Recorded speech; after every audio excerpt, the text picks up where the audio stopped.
Welcome back to my channel. Today I'm going to review the book I Survived, the Japanese Tsunami, 2011.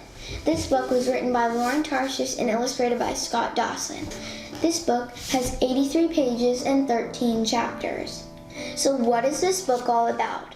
This book is about a Japanese and American boy who is caught in the middle of a ginormous tsunami. Is he able to survive? Will he live or die? That's what this book is all about. Ben is a boy that lives in California with his brother Harry, his mom, and his dad who had died 4 months before this entire crazy tsunami happened. And so they lived in California at the time, and Japan was literally on the other side of the world.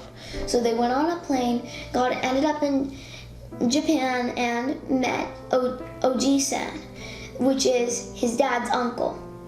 Oji-san was more of a grandfather than really an uncle to Ben and Harry.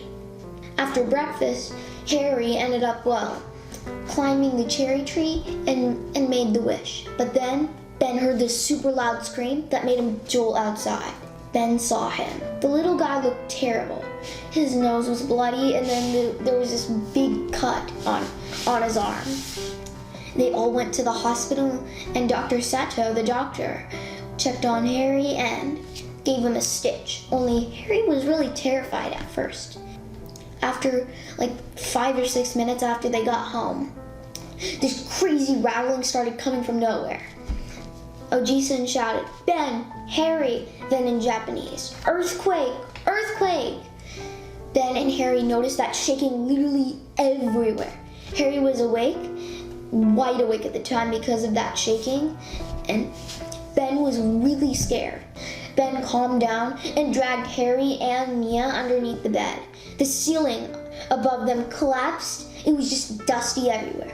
After the dust finally had cleared, everyone managed to get out safely. But then there was this blue wall rushing towards them. Ben just saw the wall. He was like, "What? How could this random blue wall be coming towards him?" Then Oji-san shouted at the top of his lungs, "Tsunami!" The tsunami was coming closer. Everyone filed into the car that Oji-san had, and they started driving away. But the tsunami, on the other hand, caught up fast enough. It picked up the car, threw Oji-san, Harry, Ben's mom, and Nia straight out. Ben was stuck in the car. Water was up to his chest. Ben had pulled himself up into a tiny ball, kicked one of the windows, over again. Crack! The window popped straight out of its frame, and Ben swam out. Fought to the top to take a breath. After that, the water had pushed him straight down. Every time Ben had done that, the water shoved him straight back underneath. The water was losing power. He was getting sucked out to sea. Ben and Nia both saw a tree. 5, 4, 3, 2, 1. This basketball timer was ringing back in his head.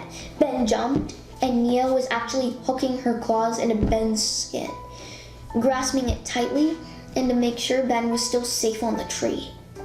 After the water had finally all gone, they both climbed down and saw a sea of mud and wreckage literally all around them. Ben's eyes were burning. He wanted to get rid of the bitter taste that coated his mouth and the terrible stench that was everywhere. Yuck. I would never like that if I was him. Ben and Nia looked around. Ben glimpsed a can of some sort, fruit juice. So Ben picked up the can of fruit juice, drank some, and gave Nia the rest of it. Ben and Nia had gone together and went to Shogahama Elementary School. Ben was walking in the hallway when he collapsed, no longer able to move. Ben ended up getting a glass of water and an apple. Ben literally devoured them both because he was hungry and thirsty literally at the same time. There was a voice from the side of him screaming his name, Harry, and his mom and Oji-san.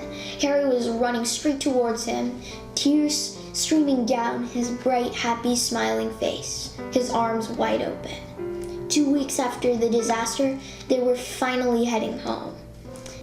So here are the statistics all summed up from the Japanese tsunami.